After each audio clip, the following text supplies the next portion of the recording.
Desa Mangir, sebuah wilayah kecil di selatan Bantul, Yogyakarta, dikenal sebagai desa yang tenang, sejuk, dan kaya akan cerita lama yang diwariskan turun-temurun. Pagi-pagi kabut turun dengan lembut menyelimuti pepohonan dan persawahan, membuat desa ini terlihat seperti negeri dongeng yang melambat. Tapi seperti semua cerita rakyat yang pernah kamu dengar, tempat yang terlalu tenang, terlalu indah, pasti menyimpan sesuatu yang tidak biasa. Di pinggir desa, tersembunyi di balik rimbunnya pohon bambu dan semak liar, terdapat sebuah sumur tua. Orang-orang desa menyebutnya Sumur Mangir. Letaknya cukup jauh dari pemukiman, nyaris tak ada yang melewatinya kecuali mereka yang memang berniat. Sumur itu tidak dilingkari pagar, tidak pula ditandai apapun, hanya dikelilingi batu-batu besar berlumut dan semak-semak yang menjalar liar. Tapi meski tanpa peringatan tertulis, semua orang tahu satu hal, sumur itu tabu. Anak-anak dilarang bermain ke sana. Bahkan petani yang sawahnya dekat pun memilih memutar lebih jauh saat menuju ladang. Mengapa? Karena sejak dahulu kala, warga percaya penunggu sumur itu bukan sekadar makhluk halus biasa. Mereka menyebutnya Ratih, atau lebih sering hanya dia yang menangis. Orang tua-tua sering berkata, kalau tengah malam kau mendengar suara perempuan menangis dari arah sumur itu, jangan kau jawab, jangan kau hampiri, jangan kau pandang. Cerita tentang sumur ini sudah ada sejak zaman penjajahan, bahkan dalam catatan Belanda yang pernah ditemukan oleh seorang guru tua, disebutkan tentang beberapa tentara dan pekerja yang hilang setelah mencoba mengambil air dari sumur tersebut. Mereka menghilang tanpa jejak, dan yang tersisa hanyalah jeriken kosong di bibir sumur, dan bau anyir yang menusuk. Namun, seiring zaman berubah, cerita itu perlahan menjadi semacam dongeng bagi generasi muda. Mereka menganggapnya cerita rekaan untuk menakuti anak kecil atau sekadar alat agar remaja tidak berkeliaran malam-malam. Sayangnya, bukan semua orang tahu bahwa dongeng kadang adalah kenyataan yang dibungkus agar lebih mudah diterima. Beberapa warga tua masih mengaku pernah mengalami hal-hal ganjil jika terlalu dekat dengan sumur. Ada yang mendengar suara wanita memanggil dari balik semak. Ada yang merasa pundaknya ditepuk, padahal tak ada siapa-siapa. Bahkan ada yang melihat bayangan rambut panjang mengintip dari dalam sumur ketika lewat larut malam. Namun anehnya, tidak pernah ada yang benar-benar berani mendekat. Sampai suatu hari, datanglah seseorang dari luar desa yang tidak tahu apapun tentang larangan itu. Namanya Rian Wicaksono, mahasiswa jurusan antropologi dari salah satu universitas negeri di Yogyakarta. Ia adalah sosok muda yang cerdas, skeptis, dan punya rasa ingin tahu yang sangat besar terhadap budaya dan kepercayaan lokal. Rian sedang menulis skripsi tentang mitos tempat angker dan pengaruhnya terhadap perilaku masyarakat. Setelah membaca banyak laporan, dia memilih Desa Mangir sebagai lokasi riset lapangan. Bukan hanya karena cerita tentang sumurnya yang terkenal, tapi karena tidak banyak yang berani membahasnya secara terbuka. Rian tiba di Mangir pada suatu sore di bulan September, saat hujan pertama turun dan kabut mulai menyelimuti desa lebih awal dari biasanya. Ia menginap di rumah Pak Karto, salah satu sesepuh desa yang setuju menjadi informan utamanya. Pak Karto adalah pria tua berusia lebih dari 70 tahun. Tubuhnya bungkuk tapi suaranya masih tegas dan matanya tajam seperti elang. Malam pertama, saat makan malam dengan lauk sederhana, tempe goreng, nasi hangat, dan sayur lodeh, Pak Karto mulai bercerita. Sumur itu sudah ada sebelum kakek buyut saya lahir, Mas Lian, tapi bukan airnya yang dicari orang, melainkan kisah yang disembunyikan di dalamnya. Lian hanya mengangguk sambil mencatat, kalau malam-malam dengar suara perempuan nangis dari arah belakang rumah ini, jangan keluar.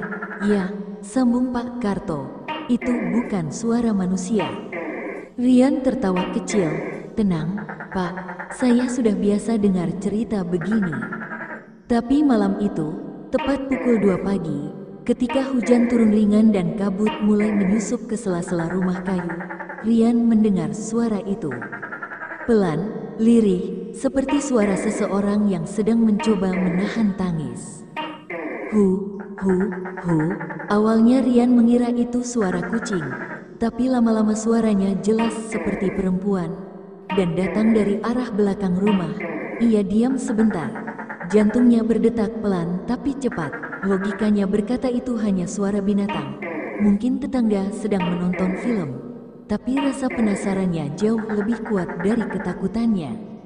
Ia mengambil jaket dan senter, lalu membuka pintu pelan-pelan.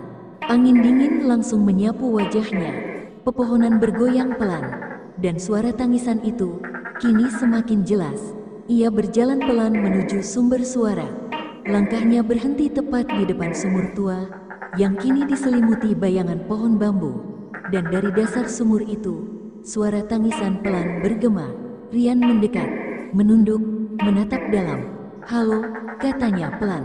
Tangis itu berhenti, dan detik berikutnya, ia mendengar bisikan tepat di telinganya. "Kenapa kau jawab?" Sejak malam Rian mendengar suara dan membalasnya. Suasana di desa Mangir mulai terasa berbeda. Bukan hanya bagi dirinya, tapi juga bagi orang-orang di sekitarnya. Pagi setelah kejadian di sumur, Rian terbangun dengan kepala berat dan tengkuk dingin seperti es. Di kaca cermin kamar, ia melihat dirinya sendiri, tetapi ada yang terasa tidak pas. Matanya tampak sayu, lingkar hitamnya dalam. Tapi yang paling mengganggunya adalah bekas seperti jari di leher kirinya, seperti seseorang telah memegangnya semalaman. Ia mencoba mengabaikannya. Ia berpikir, mungkin hanya stres, tapi tubuhnya terasa lemas dan seolah setiap malam, ia tidak benar-benar tidur. Malam-malam berikutnya, suara tangisan kembali terdengar, tapi kali ini tidak hanya dari sumur. Dari bawah lantai kamar pun terdengar bisikan. Suara itu berbisik lembut tapi jelas, "Bantu aku keluar. Aku tidak ingin sendiri di sini." Suatu malam, Rian mendengar ketukan pelan dari bawah tempat tidurnya. Tok, tok, tok. Ia mengintip, tidak ada apa-apa. Lalu pintu lemari terbuka perlahan. Bukan terbanting, bukan tertiup angin, tapi seperti ada yang membukanya dari dalam. Dari dalam kegelapan itu, terlihat sepasang mata putih pucat, mengintip dalam diam. Rian menjerit, mundur dan menyalakan semua lampu. Tapi saat terang menyebar, tak ada apa-apa. Ia berlari keluar kamar, napasnya memburu. Dan saat ia keluar ke halaman, ia melihat sesuatu, seorang perempuan berdiri di bibir sumur. Tubuhnya kurus, rambut panjang menutupi wajah, dan bajunya basah kuyup seperti habis direndam. Namun saat Rian mencoba fokus melihat, sosok itu melompat masuk ke dalam sumur dengan suara "blug", seperti benda berat dilempar ke dalam air. Rian lari ke dalam rumah dan tak keluar kamar hingga pagi menjelang. Di siang hari, ia menceritakan semuanya pada Pak Karto. Pak Karto terdiam lama, lalu ia berkata dengan suara berat, "Mas Rian, kamu sudah buka pintu yang tak boleh dibuka. Yang kamu dengar bukan cuma suara, itu permintaan. Dan kalau kamu jawab, dia akan ikutmu." Rian tidak ingin percaya, tapi tubuhnya, pikirannya, dan jiwanya mulai menunjukkan tanda-tanda tidak baik. Ia mimisan tanpa sebab. Ia bermimpi tenggelam dalam sumur gelap dengan suara tangisan di sekelilingnya. Dan yang paling menyeramkan, ia mulai merasa tubuhnya tak sendiri. Kadang ketika bercermin, ia melihat sosok perempuan berdiri tepat di belakangnya dan menghilang saat ia menoleh. Hari keempat, Rian mulai tidak bisa makan. Ia mengurung diri di kamar. Dan di malam kelima, ia mulai menulis sesuatu di buku catatannya dengan tulisan tak terbaca, bahasa asing yang bahkan ia sendiri tak sadar sedang menulis. Saat Pak Karto menemukannya, Rian hanya duduk di lantai kamar, matanya kosong, dan di dinding, tertulis dengan kapur, "Aku sudah melihatnya. Aku sudah menjawabnya. Dia takkan pergi." Pada malam kelima, Pak Karto akhirnya membawa Rian ke rumah seseorang yang sudah lama tak disebut-sebut di desa, Mbah Lantip, seorang dukun tua yang hidup menyendiri di lereng bukit sebelah timur Mangir. Rumahnya dipenuhi dupa dan bunga kering, dindingnya penuh rajah dan simbol kuno. Begitu Rian duduk di hadapannya, Mbah Lantip hanya menatap dengan pandangan berat. Kau sudah disapa oleh yang terkubur sebelum waktunya, yang mati karena pengkhianatan dan dendamnya menolak larut. Ia lalu menyalakan dupa, mengambil segenggam bunga kenanga, dan mulai membacakan mantra dalam bahasa Jawa kuno. Tubuh Rian mendadak kaku, matanya membelalak, bibirnya gemetar, dan saat Mbah Lantip menyentuhkan tangan ke ubun-ubunnya, tubuh Rian terguncang hebat. Ia menjerit, dan dari dalam tenggorokannya keluar suara bukan miliknya. Kenapa kalian biarkan aku mati di sana? Kenapa kalian tutup sumur itu, padahal aku belum mati? Dia jawab tangisanku. Dia milikku sekarang. Semua lampu di ruangan itu padam. Lilin meleleh, asap dupa menggumpal seperti kabut, dan dalam sekejap ruangan terasa dingin seperti liang kubur. Mbah Lantip menggertakkan gigi dan terus membaca doa, hingga akhirnya tubuh Rian jatuh pingsan. Nafasnya berat, tubuhnya kaku seperti batu.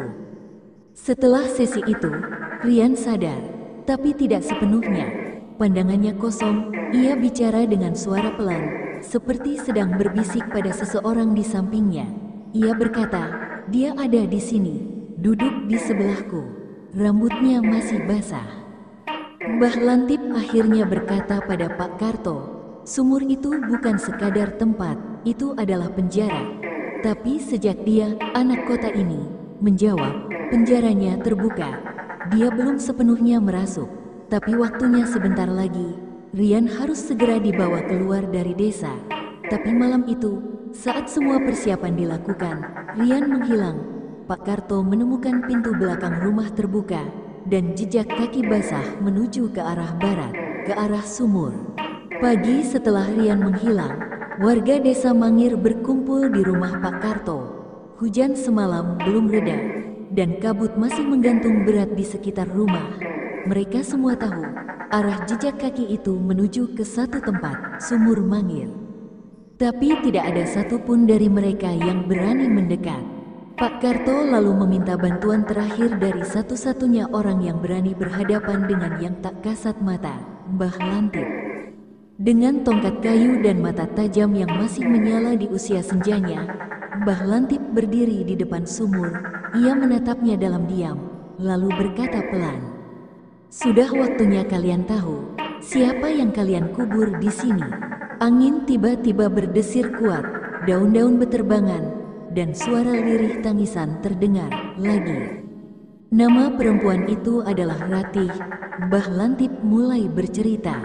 Tahun 1949, masa-masa transisi setelah agresi militer Belanda.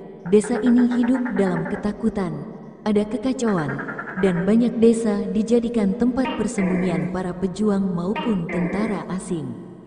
Ratih adalah seorang gadis desa berusia 17 tahun. Ia anak tunggal dari keluarga sederhana, cantik, ramah, dan dikenal sebagai penyanyi sinden muda di acara-acara adat desa. Ia dijodohkan dengan seorang pemuda, Danang, yang juga kepala pemuda desa saat itu.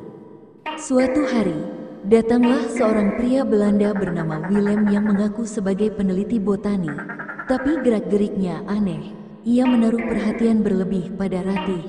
Beberapa warga curiga, tapi tidak berani bertindak karena takut dianggap membangkang. Willem mencoba memaksa Ratih menikah dengannya. Ratih menolak, dan malam itu juga ia menghilang. Esok paginya, Willem berteriak di tengah desa, menuduh Ratih mencuri barang-barangnya. Beberapa warga yang sudah termakan isu-isu aneh tentang Ratih, bahwa ia terlalu sering berbicara sendiri, bahwa ia suka menyendiri di dekat sumur, ikut menyudutkannya. Ratih ditangkap, dipukuli, dan tanpa pengadilan, ia dijatuhi hukuman oleh warga, dijebloskan ke dalam sumur sebagai hukuman adat.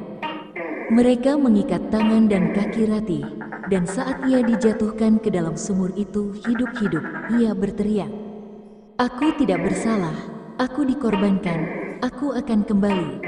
Saat seseorang mendengar tangisanku dan menjawabku, Namun tidak ada yang menoleh ke belakang. Warga menutup sumur itu selama beberapa hari, lalu membiarkannya terbuka kembali. Dan sejak saat itu, suara tangisan selalu terdengar dari dalam sumur saat malam tiba. Tapi tak ada yang menjawab, hingga akhirnya Rian datang.